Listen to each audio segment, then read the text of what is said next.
Hello, my name is Michael Chambers. I'm an IELTS trainer from England, and today I'm going to give a presentation about IELTS Writing Task 2 skills.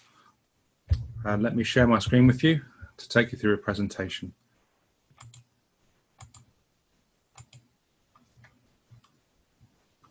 So today's presentation is about two things: writing about coronavirus, and secondly, practicing the skills relating to topic sentences, presenting a central topic in body paragraphs of Task 2 essays. So let's get started. So to be precise, the aims of this presentation: to practice writing about your experience of coronavirus, and secondly, to practice building and writing topic sentences. This is the question I put to myself. What problems is the coronavirus epidemic causing? An IELTS question would be a bit different. You would be asked, for example, to write about problems and solutions, or problems and reasons, two different kinds of content. But today I'm just going to write about problems because I want to write freely about coronavirus. But like a typical IELTS essay, I did brainstorm 8 to 10 ideas, and I grouped them into two groups according to topic, and you're going to see this in action. So with this presentation, there's a Word document, and on page 1 you can see my brainstormed ideas from my personal experience and also from my general knowledge. So here they are. So to give you an example, these are the things I thought about when thinking about coronavirus problems. My wife's a nurse, and I worry that she'll be infected. I worry about the food supply and how vital services like the water supply might be affected. It may affect my ability to work if my wife has to work more. And it's sad for children whose exams and usual activities are affected. Those exams might be postponed. Sports activities may be cancelled, for example. And other issues, this virus could cause instability in the world. It could be an issue with refugees. And many people already have lost their jobs. And there's a risk of a long-term depression, economic depression. So they're the ideas that came out of my head very quickly when I thought about this issue. Grouping ideas. So I looked for a logical way to group my ideas for two body paragraphs, just like an IELTS essay. My first way, this was not my final way, my first way was firstly current problems, and secondly possible future problems. And why didn't I choose that? Well, I thought all the issues have more or less affected us both now and in the future. So this was an artificial distinction. So I thought, let's think of a better way to divide the issues. Firstly, problems for individuals. Secondly, problems for societies. This is quite a common way to divide issues for an IELTS essay. And on page 2 of my Word document, you'll see that I've labelled my ideas I and S. And if you're writing an IELTS Task 2 essay on paper, this is a good idea to label your ideas so you don't have to keep repeating them. Let's go to my Word document.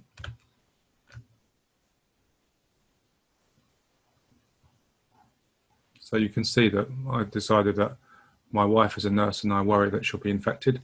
It's an individual essay, individual issue. So I wrote I. And food supply and water supply, obviously that's a wider issue.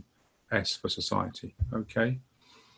So they're my divisions, okay? And here you can see all my ideas relating to individuals put together. So let's think about clear central topic before we start writing. What is this clear central topic? I put it in quote marks because these are the words from examiners' band criteria for cohesion and coherence. Band 7 says, presents a clear central topic within each paragraph. So there are many ways to do this in body paragraphs, not just one way, but I'm just going to show you one way, and the one way that I like, and I think personally, is the best for an IELTS essay. My recommendation, to present the central topic in the first sentence of each body paragraph. In other words, a topic sentence. What does a topic sentence do? I like to think of it as a bridge. It's a bridge that connects the question and the introduction, so the most general ideas, in this case, problems related to coronavirus, with specific ideas in the body paragraph. Here's an example: children's exams are affected. So here our topic bridges are problems for individuals relating to coronavirus and problems for society relating to coronavirus. There's a mistake on my presentation, sorry. So these topics came from my review of my brainstormed ideas, individuals and society. So let's think about the topic sentence itself. How do we write it? So I consider that there are 5 possible parts of a topic sentence. So here are the parts I think we can include. We may not include all of them. First of all, a personal opinion. I believe clearly, it's clear to me, this kind of language. Secondly, the general type of ideas in the paragraph. Okay, what do I mean by that? For example, are we going to tell the reader that there are going to be reasons in the paragraph, or consequences, or problems, or advantages? So this kind of category word for the type of idea.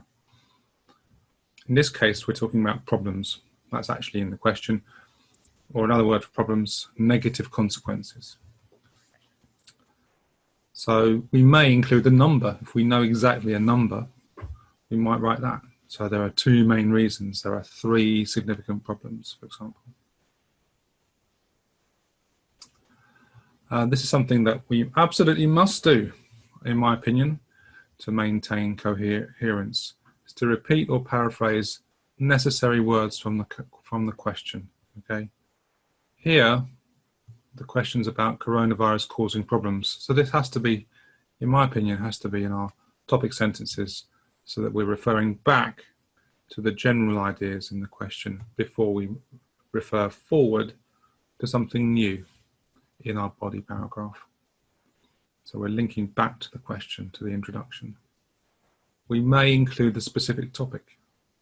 So in our case, we've got problems for individuals, so it makes sense to write that.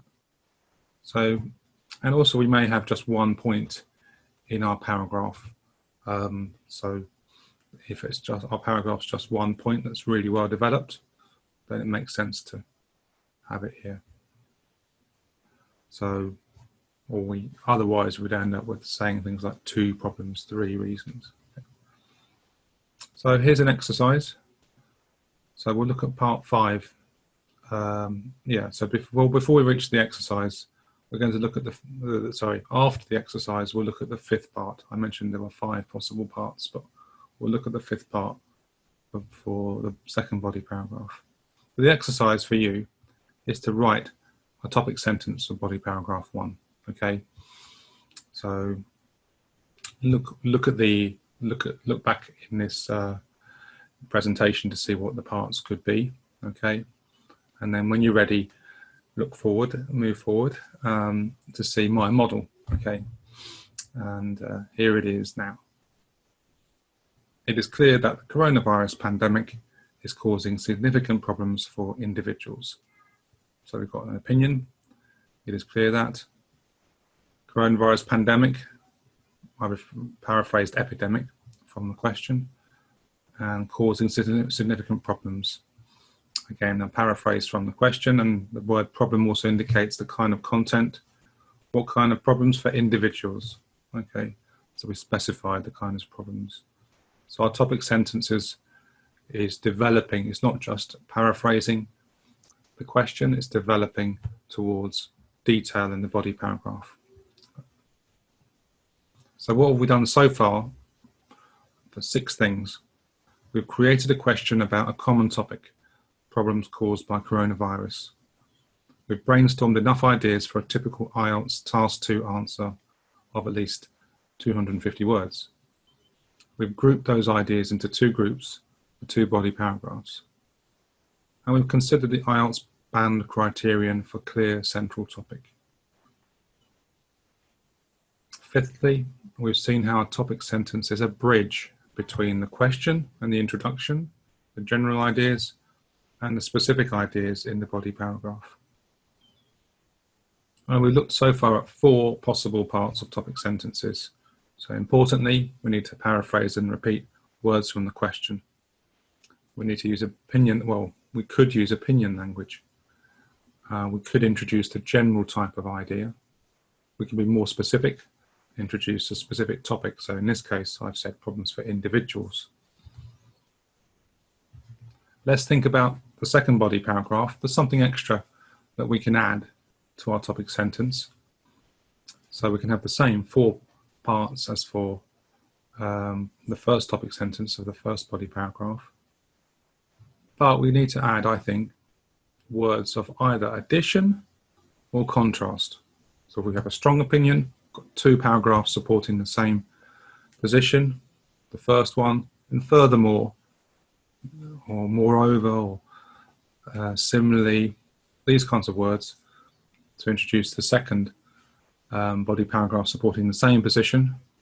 If we have to do something different in the second body paragraph, we have to contrast, or we have a more complex position, it's likely that we'll need words of contrast. Nevertheless, however, despite the problems mentioned in the first paragraph, in the previous paragraph, something like that. Okay, so it makes sense to introduce our topic sentence with this kind of linking device.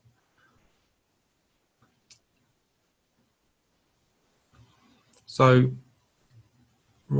this is the next exercise. Write the second topic sentence. Review the parts of topic sentences, the question, and the brainstormed ideas for the second body paragraph about society. Okay, and they're on the next slide. Okay, so you can look at the slides later. Okay. So what are the main takeaways, the main issues to remember from today's presentation? So the coronavirus, problems of the world, can be a good subject to practice writing skills. We all have ideas about them, we all have personal experience, so we can hopefully think of ideas fast. Share your ideas and inspire each other. That's a nice thing to do. Topic sentences are an important element of body paragraphs. Consider 5 types of content when thinking about your topic sentence. So it's important to paraphrase and repeat as necessary the ideas from question. And do something new, add something extra as well. Don't just repeat that. So introduce the ideas in some way. Is it the specific topic? Is it the general structure, the type of content? So do 2 things in a topic sentence at least. And there are other things as well. So further tasks, what can we do now? Make notes about what you've learned, what is important about topic sentences, anything new. Brainstorm your own ideas about coronavirus. Group your ideas into 2 groups for 2 body paragraphs. If you like writing 3 body paragraphs, that's fine too. So group them into three parts. Start each body paragraph with a topic sentence and write the whole paragraph.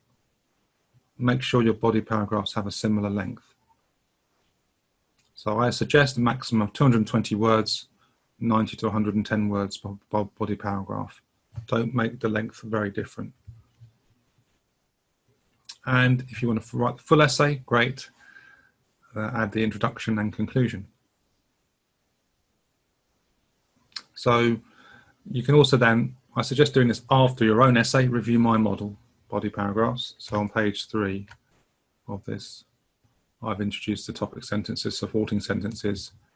That's on page 2. On page 3 is a full model answer. Okay. I think it's good for you to do your own answer first before looking at a native speaker's or a teacher's answer.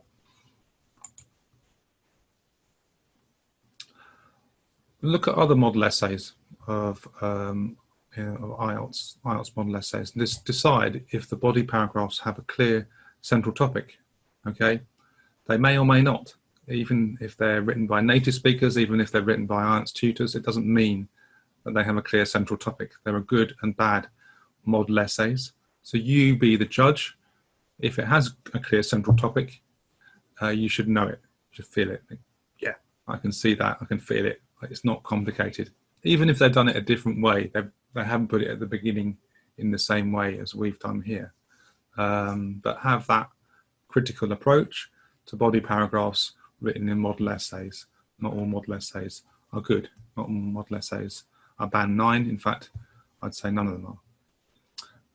Practice writing topic sentences for real tasks. And tip, combine this with practicing writing introductions and conclusions as well. I suggest a range of tasks, discuss questions, pure opinion questions, two-part questions where you have to do an opinion and maybe introduce reasons, and then those reasons, problems, consequences type of questions. Okay. And even better, once you've written one set of, introduction, topic, sentences, conclusion, change your position and rewrite it. Okay, you won't have to change everything, but it's a very good exercise to help you to be flexible. So thank you for listening. I do hope that you got something from this. If you did, put some comments below. Any suggestions to improve it, I'm very open. So thank you very much and all the best.